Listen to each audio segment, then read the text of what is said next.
left my water. Happy Sunday, happy Sunday, happy Sunday. It is Coach Lee, your productivity and accountability coach, here for another Sunday of, you've guessed it, the Success Starter series. Y'all know we go live each and every Sunday.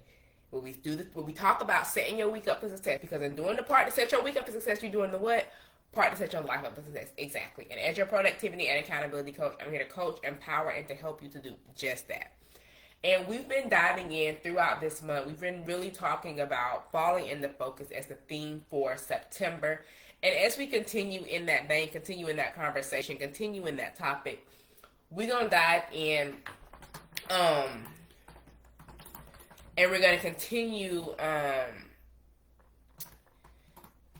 was I going to say? We're going to continue in that vein and talk about planning. And we're going to be talking about planning like a pro. Because we've been planning, y'all been planning, or trying to plan yourselves to death, but you've been doing it in a way that's not sustainable. We're going to talk about creating a system that you're going to actually follow. Because so many of you create these plans, you make these plans, and then by what, Tuesday, Wednesday, halfway through the week, you like, no. And it's Sunday, so I want you to make sure that you're doing your part to plan your week, which is why we go live on Sundays with Success Starter Series to help you to set your week up for success. Because in doing the work to set your week up for success, you're doing the work to set your life up for success. And so by having a template, an outline, a game plan, the goal is to help you. Let's put this. Hold up. The goal is to be able to help you to do what you need to do to make sure that, like, as we're going through these days, these weeks, life, that you actually have what you need to get done, what you not only need to get done, but what you want to get done. I want to help you to make planning simple, sustainable, but most importantly, actionable. Because when you have these plans, but they're not something that you can actually, like, really, really do, I had a reminder going off. It was reminding me to go live, but we already live.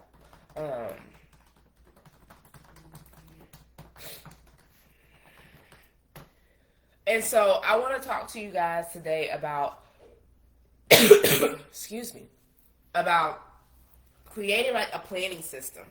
Y'all know, and if you don't know, we're going to talk about it today briefly, how I plan daily, weekly, monthly, and honestly quarterly. And being this is coming up to the end of Q2, this week is all about me kind of starting to brainstorm and kind of get my ideas together for Q4.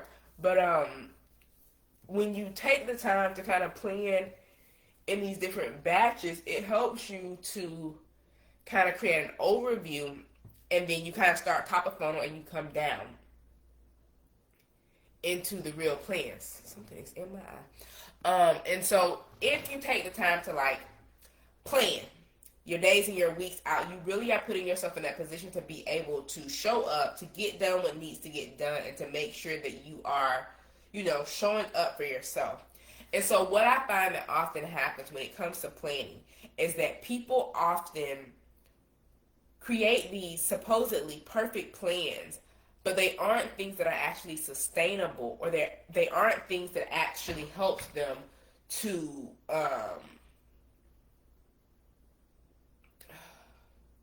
stick with it, basically. Like, you have these plans, and in making these plans, they're too strict.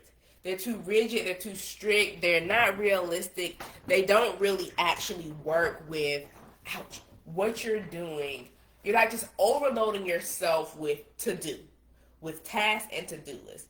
And while that is important, and while having to-do lists is important, because y'all know I love me a good list, we don't want it to where you're planning yourself to death, that you're not able to really show up to do the things, or worse, you're not able to show up and live life in a way that feels good for you.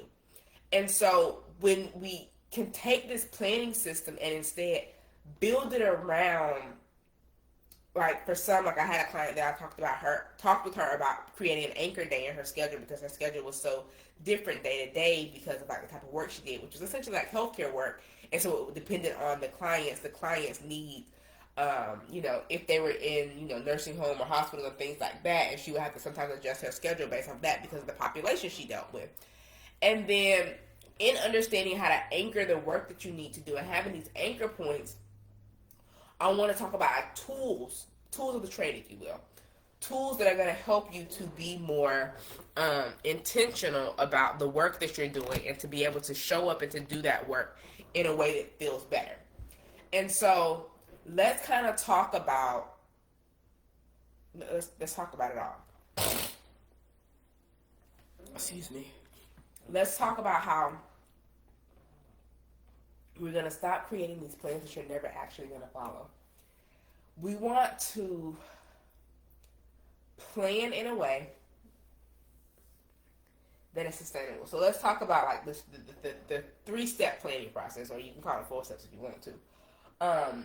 Earlier this year, like a couple months ago, like pretty much coming into the halfway point of the year, coming into June, July, I kind of had this epiphany that yearly planning, it doesn't work for me anymore because it's too much going on. Not that it hasn't always been too much going on, but it's too much going on to where my ability to plan for the year, it just isn't giving what it needs to give. Like, I think about work, and work doesn't run my life, but work guides my life because I have plans and intentions, taking off, using vacation, different things like that. And in order for me to do that in my personal life, I have to block my work calendar, which means it potentially causes me to have, I don't want to say gaps, but times that might be busier at work because I'm like, okay, if I block off my work calendar saying don't schedule things during this time, but they need to happen around this time, where's that going to go? And even with that, like Friday when I was working from home, I was working on putting some deposition requests in to make these cases be ready for trial. And I have a couple cases. I have 3 to 4 cases that will be ready for trial at the end of this year, the beginning of next year. And they're in front of different judges, so those can easily get set to where I can be in back-to-back trials after not having done trials for several months. And so there's an ebb and flow, which is great, which is fine, but though my job, I don't let my job dictate my life, but I do let it guide my life in the fact that this is all a collaborative process. Because as I'm planning in business, in life, or work, I'm making sure that I'm blocking and checking these calendars. Like if I'm scheduling a vacation, I'm going to look at my work calendar to make sure I don't have anything scheduled. Because if I do, that means I either need to cancel it, reset it, get somebody else to cover, or figure something out. Whereas if I'm being intentional with planning on a time that, hey, I don't have anything scheduled here, so cool, I can schedule something there, which means, I need to plan and prepare accordingly. That's fine. I'm a planner. That's what I like to do. That's how I plan like a pro. I create a system, and my system is when someone asks me to do something or when I need to do something, I'm checking both calendars. Whether that's scheduling a doctor's appointment, getting my car serviced, planning a vacation, travel for work, like I'm checking all of my calendars. And like I've been planning and thinking about like this masterclass that I wanted to host, and I wanted to host it in Q4, but I know 2 weekends in the month of October, I'm going to be out of town traveling. And so it's either like, hey, you do it the first weekend of October before you leave, or the last week in September before you enter this busy season, if you really want to help y'all prep for Q4. Excuse me. And so when I think about like this, the 3 or 4 step planning process, it's really about, like I said, starting top of funnel and working your way down. And so when I think about, because I was saying all this to say why yearly planning doesn't work for me, but quarterly planning, i.e. 12 weeks at a time, like looking 3 months in advance, I'm typically able to have more of a pulse on what's coming, what's upcoming. And even as I look at Q4, so to speak, i.e. the next 12 weeks, the next 3 months, I know what's already kind of scheduled during that time. And I have some vacation days that I need to use, a whole lot of vacation days that I need to use, let's be honest. And I can look at my calendar and be like, don't schedule. Like, where am I going to, put these times in? How am I going to put these times in? And when you take this time to go top of funnel, looking at, maybe for you, quarterly is too much for you. Maybe for you, which is why I said it could be a 3 or 4 step planning process. Either going quarterly first, then monthly, then weekly, then daily, or again, if quarterly is too much, you start monthly, go weekly, go daily. And the idea of all of this is all about going big picture and then starting to narrow in. And so if you start with things that are further out that you already know are there, as you start doing your daily and weekly planning, the idea and the goal and the purpose is to help you to not be overloading yourself. And so if you take time to plan in a way that simplifies your priorities, like if you know you're going to have a busy month, then ideally you would have a slower month coming out of that to give yourself that chance to regroup, to rest, rejuvenate, all of that. And if you can simplify your priorities, like, okay, when you're doing your quarterly, you're like, okay, what are my 3 big goals for the quarter? And maybe you then break that down into one each month, which means if you then break that down into one each month, how does it look like? What does it look like for me to tackle this goal this month in terms of daily tasks that I need to do and weekly tasks? Because even when you have these, 1 to 3 priorities, so if we're looking at a quarter, if we come up with these 3 priorities, one per month, you still have these daily things that are going to come up that, yes, are going to help you go towards this big priority, but also day-to-day life. Like I just said, like I'm planning for 3 different areas at the same time: work, business, and life.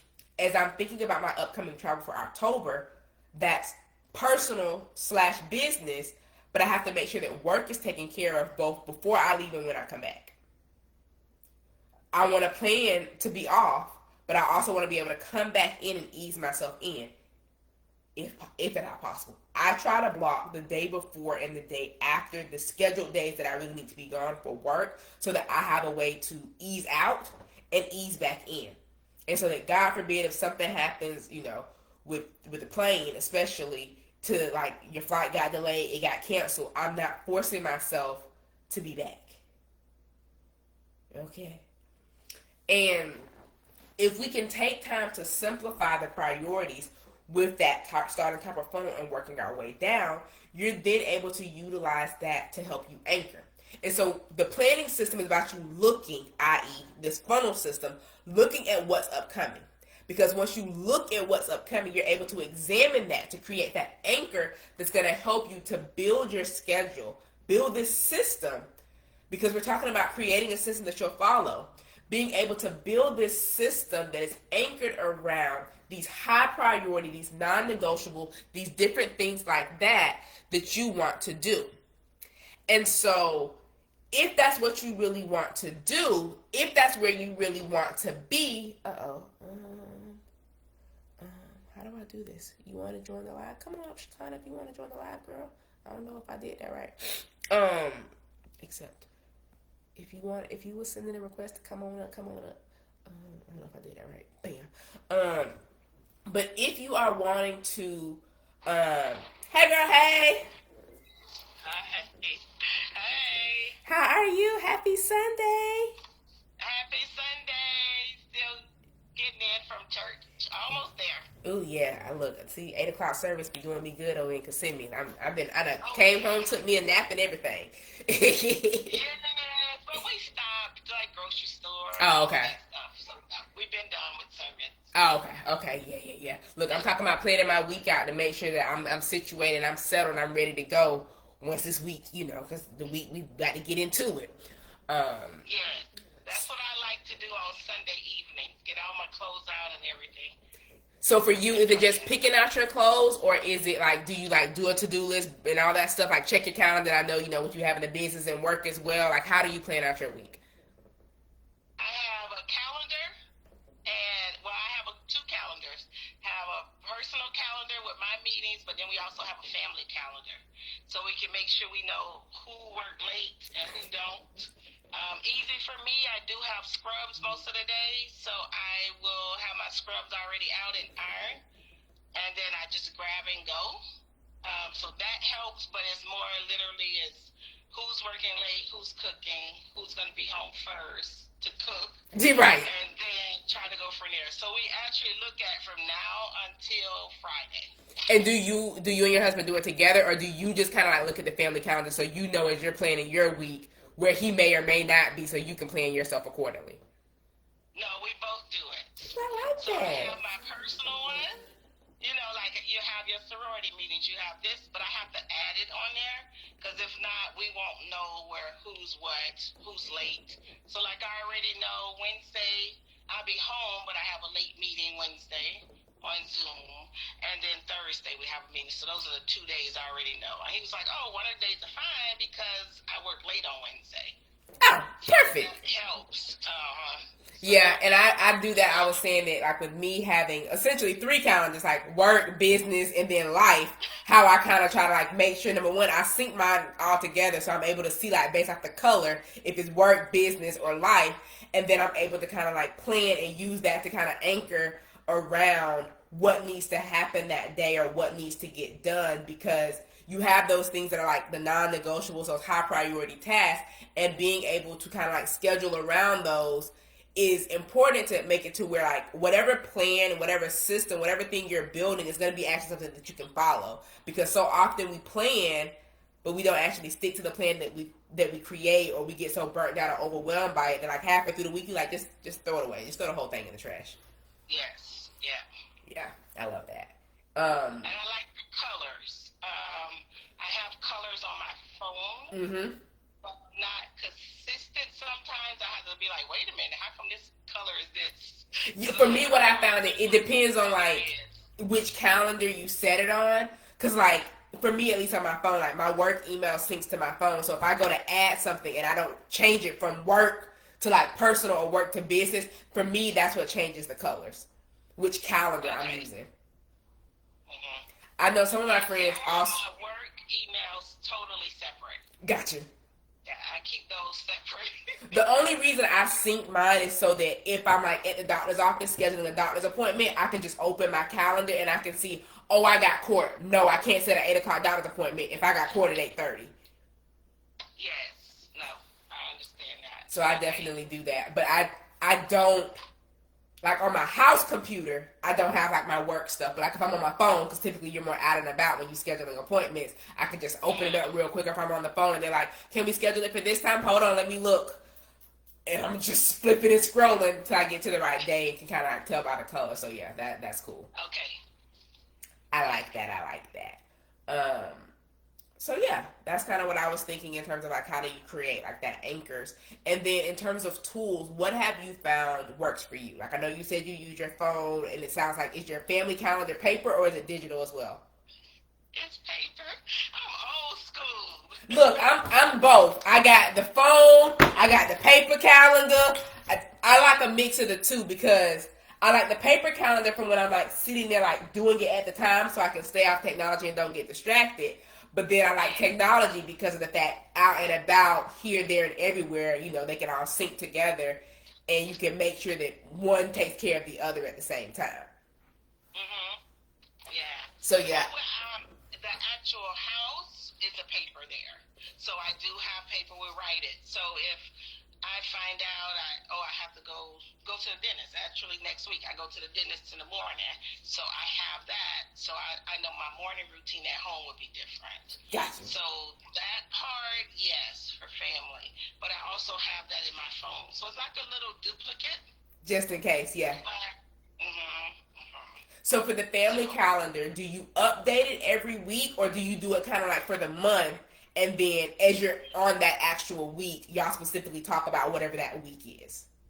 Yes. Okay. So actually, as things come, I just put it on there for the month, wherever it is.